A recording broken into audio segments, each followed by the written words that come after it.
L'année vient de commencer et le studio Bethesda ZeniMax vient de sortir il y a quelques jours son mini-clip d'annonce du futur chapitre de Elder Scrolls Online pour l'année 2022.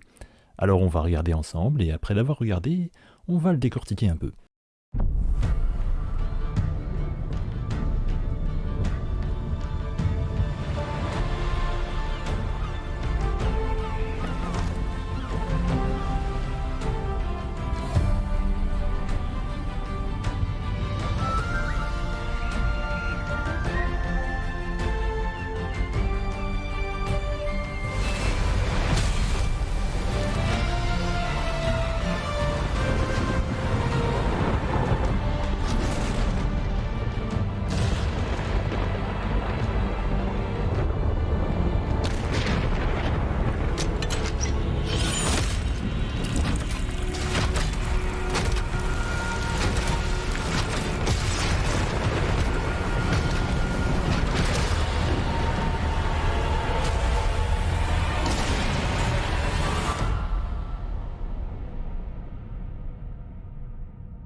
Voici donc une ouverture sur une table de maquette, probablement militaire, de stratégie, où on voit le découpage d'une côte avec ses reliefs et la mer, et la présence sur cette table d'une figurine de navire. Le tout dans un décor d'intérieur qui évoque une salle de stratégie avec des chaises en bois matelassé, donc plutôt élaborées sans être dans un raffinement débordant. On voit au fond une ouverture sur l'extérieur qui donne sur un balcon doté d'une balustrade en pierre et d'un brasero. Le tout est donc un style architectural humain, du moins suffisamment rustique pour ne pas être haut elfe, et suffisamment élaboré pour exclure tout ce qui est argonien ou autre. Déjà à ce stade, si on se situe dans le style de l'iconographie Elder Scrolls, on sait déjà qu'on est dans un bâtiment humain, soit breton, soit impérial, voire nordique. On a un fondu enchaîné qui nous révèle que cette carte, cette maquette, représente une scène qui a réellement lieu en extérieur sur le terrain. Un navire vogue effectivement sur une mer calme et sous un ciel bleu vers une île. On aperçoit d'ailleurs en passant le fanion bleu sur le mât qui nous fait immédiatement penser aux couleurs de la faction jouable de l'Alliance de Dagphilante. Et on va zoomer encore une fois, avec un fondu enchaîné, sur une crique ou une baie qui serait donc située sur cette île. Dans le paysage, la pierre est claire, presque blanche, la lumière typiquement calcaire, ce qu'on a déjà vu en jeu d'ailleurs dans la zone du couchant pendant le chapitre Somerset. Le regard est évidemment attiré par ce charmant village côtier, aux toits de tuiles oranges et aux murs blancs, avec de ci de là quelques colonnades. Si on cherche un parallèle avec le monde réel, ça évoque fortement l'architecture méditerranéenne, notamment italienne, comme d'ailleurs l'ensemble du paysage d'une côte calcaire découpée avec une végétation broussailleuse de type maquis. On revient alors aux navires de face, qui cette fois sont plusieurs, navires explorateurs ou bâtiments de guerre. Vous remarquerez ce changement brutal de lumière et de couleur dans la photographie, passant brutalement d'une ambiance chaleureuse et ensoleillée à un ciel gris, une mer grise, du grain dans l'air, une ambiance brumeuse et obscure. On distingue donc trois navires au style bien différent. Celui du centre, qu'on a vu en premier, est une sorte de caravelle d'inspiration européenne Renaissance, avec ses fanions bleus qu'on a déjà identifiés comme étant la marque de l'Alliance de Dagphilante. On peut maintenant même préciser breton. À gauche, on voit un voilier avec ses voiles triangulaires, dont les fanions jaunes d'ailleurs ne laissent aucun doute sur l'appartenance à la faction du domaine Aldmeri, de construction Altmer. Et enfin à droite, un longship d'inspiration viking avec sa voile carrée, qui a donc pour équivalent évident dans l'univers les nordiques de bord de ciel, avec la couleur rouge de la voile pour représenter le pacte de Cureben. Voilà donc trois navires envoyés par les trois factions jouables qui se retrouvent ensemble à naviguer dans du gros temps. Plan suivant, on voit des éclairs et les trois bateaux foncent sur un mur de nuages. Des nuages qui à mon sens ne sont absolument pas naturels puisqu'ils apparaissent comme émanant de la mer au lieu de la surplomber. On a donc plus affaire à une sorte de barrière magique, une barrière d'orage et de vagues que d'un phénomène naturel. Nouveau fondu enchaîné pour nous ramener dans la salle de stratégie où ces bateaux sont représentés. Une main dans un gantelet vient se saisir d'une épée et d'un geste lourd balaye les figurines des navires. Le personnage est-il plutôt dépité, dédaigneux ou bien déterminé et agressif, c'est une partie que je laisserai à l'interprétation de chacun. L'homme en armure en question gravit des marches pour venir observer la mer depuis des remparts. Notez qu'à ce moment, on n'est plus sur le même balcon avec la balustrade, mais sur un rempart dont la rambarde est formée par des sortes de créneaux, soit dit en passant des créneaux purement ornementaux puisqu'à cette taille-là, ils ne protègent absolument personne. C'est une construction en pierre assez grise qui contraste avec le village qu'on avait vu plus tôt, qui était d'inspiration méditerranéenne, italienne, avec un temps ensoleillé. Ici, on a plutôt un style à la manière de châteaux européens, France, Angleterre. L'armure de l'homme est de type arnois blanc, qui dans l'univers d'Elder Scrolls est un élément de style caractéristique des armures lourdes bretonnes. Ça pourrait éventuellement être impérial, mais pourquoi chercher midi à 14h? Les impériaux montrent un style beaucoup plus inspiré de l'Empire romain. Seul élément un peu inhabituel sur une armure de breton, les patchs de fourrure sur les spalières, chose qu'on retrouverait plutôt dans les styles nordiques, orques, change-peau, loup-garou éventuellement. Mais je ne me hasarderai pas à faire des plans sur la comète à partir d'un simple détail comme ça. Et donc en arrière-plan, on voit les 3 navires sur le point de chavirer, avec une mer déchaînée. Est-ce que l'homme qui surplombe la scène est responsable de cette tempête magique et ce futur naufrage, ou est-ce qu'il ne fait que constater impuissant ce qui se passe là? Là encore, on ne peut que spéculer. Voilà, donc la révélation sera fin janvier, il reste plus de 2 semaines à attendre au moment où j'enregistre. Et j'ajouterai enfin que sur cette vidéo, on voit le nouveau visuel de papier peint de l'extension, le fond background, qu'on aperçoit ici. Les 3 bannières des 3 alliances jouables apparaissent sur un fond de pierre blanche, encore une fois ce calcaire ensoleillé à l'italienne. C'est un point de détail qui n'est pas anodin car ce type de visuel a changé à chaque nouveau chapitre du jeu. Pour résumer ce qu'on vient de voir, on a dans ce clip une double mise en scène. D'un côté, la salle de la maquette et l'homme en armure qui représente la future zone explorable et le futur pouvoir politique qui s'y trouve, et en face, venant de la mer, les 3 alliances des joueurs, c'est-à-dire nous, ou du moins Tamriel au sens large. À la fin de la scène, les 2 éléments se rencontrent par la tempête. Symboliquement, je partirai donc sur un aspect conflictuel. Néanmoins, ça interroge les intentions des 3 navires d'Alliance. Est-ce que ce sont des émissaires qui travaillent de concert, qui cherchent un terrain neutre pour mettre un terme à la guerre des 3 bannières? Ou est-ce que ce sont des concurrents qui sont littéralement en train de faire la course pour atteindre en premier et rallier en premier cette nouvelle terre? Si on sort un peu du clip en lui-même maintenant, les indices d'interview de développeurs laissent supposer une sortie de Tamriel, tout en s'intéressant à une race de Tamriel encore mal développée de la licence pour la prochaine extension.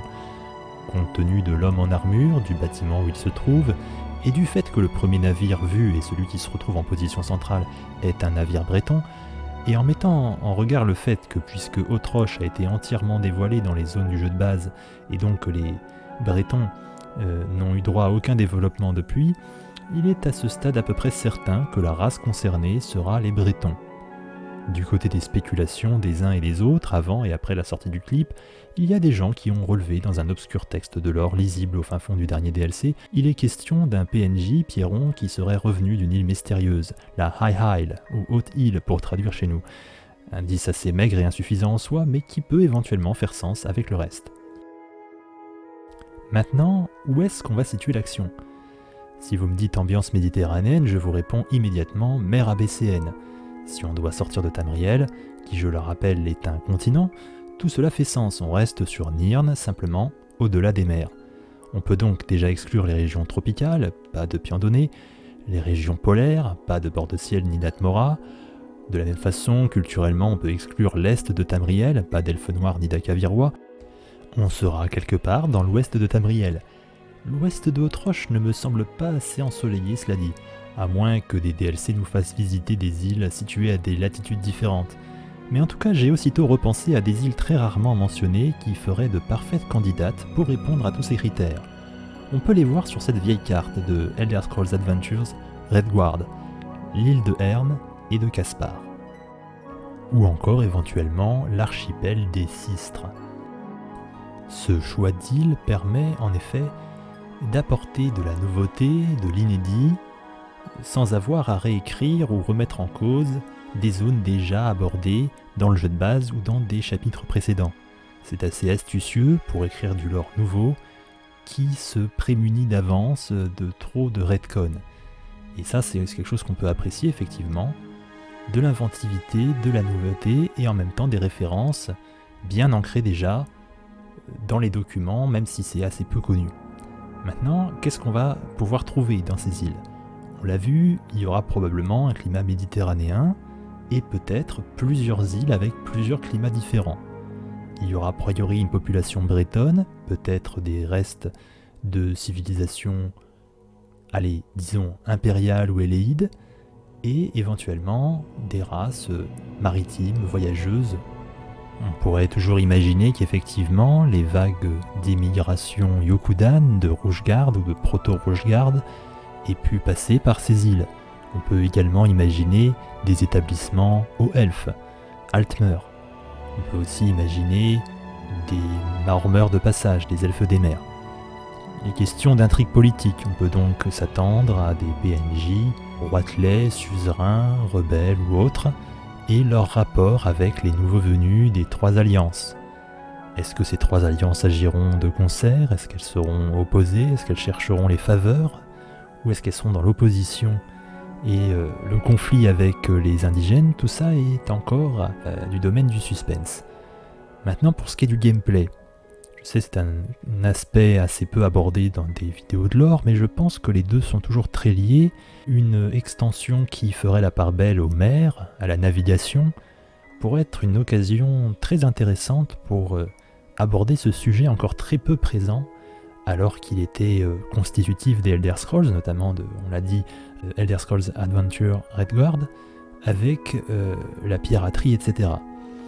Donc ça serait peut-être l'occasion effectivement d'avoir des bateaux. Alors je ne sais pas si ça sera une part intégrante du gameplay ou si ça sera simplement une nouvelle maison de housing d'un bateau en pleine mer, un peu comme on a déjà la grotte colossale Almérie, mais à voir.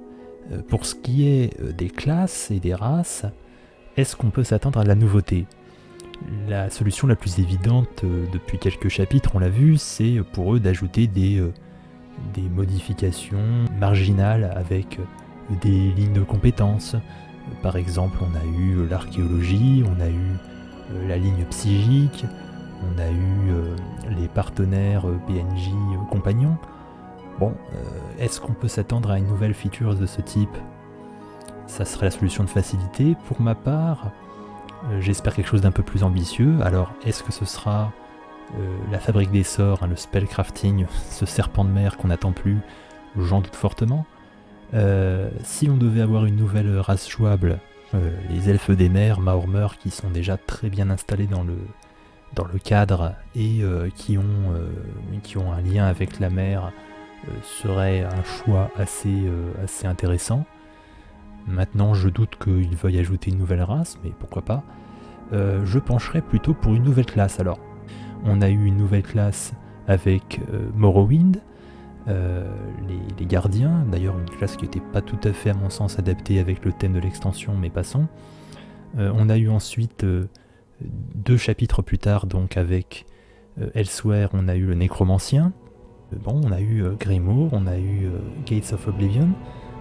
On n'a pas eu de classe, donc peut-être qu'il est temps de rajouter une nouvelle classe. Est-ce qu'il reste des thèmes qui n'ont pas encore été abordés par les classes jouables ? Je pense que oui. Je pense qu'en fait, si on regarde les PNJ ou l'ensemble des possibilités de l'univers, il y a encore fort à faire. Si on regarde un petit peu, on a une classe qui fait appel à la magie d'Edric, le sorcier, les éclairs, la foudre et la magie d'Oblivion. Alors, spécifiquement plutôt d'Azura, mais bon, ça reste globalement Oblivion. Ensuite, on a une classe de magie Edric, le Templier, magie Edric, solaire, enfin vous mettez là-dedans, vous pouvez mettre aussi magie méridienne en un certain sens, quelque chose de lumineux. Et puis vous avez l'opposé avec les lames noires, magie d'ombre, du chaos, du vide plutôt, même de Citis, de choses comme ça. Et puis vous avez la classe Chevalier Dragon qui est un peu un melting pot de magie, de destruction, d'altération du feu et de la terre. Bon, sous un package draconique, mais globalement c'est feu et terre. Ils ont ajouté le gardien, donc ça remet la glace, même si on avait déjà le bâton de destruction qui apporte les 3 éléments, foudre, feu et glace.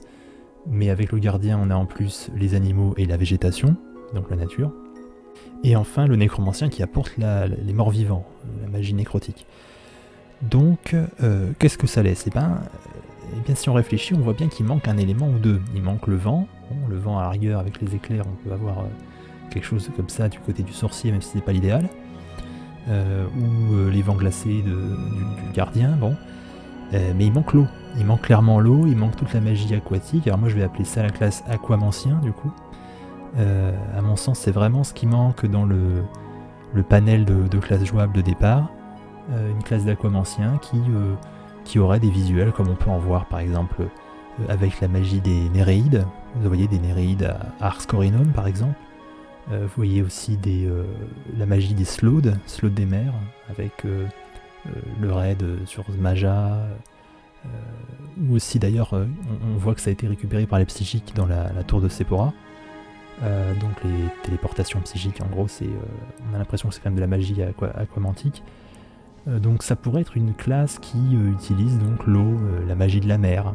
Donc ça pourrait être une occasion de développer. Alors on peut tout faire avec l'eau. On peut soigner, ça paraît logique. On peut attaquer, on peut noyer, on peut se téléporter manifestement. Peut-être même défendre aussi, se protéger avec des murs d'eau, des boucliers d'eau, des choses comme ça, c'est pas invraisemblable, et c'est quelque chose qui viendrait compléter de manière avantageuse, il me semble, comme une sorte de pendant du Chevalier Dragon, la gamme des classes jouables. Voilà. Donc bon, je vais refermer cette parenthèse pure spéculation. De toute façon, on verra bien ce qui sera annoncé dans quelques semaines ou jours maintenant. Et je vous souhaite un bon mois de janvier et à bientôt. Ciao tout le monde!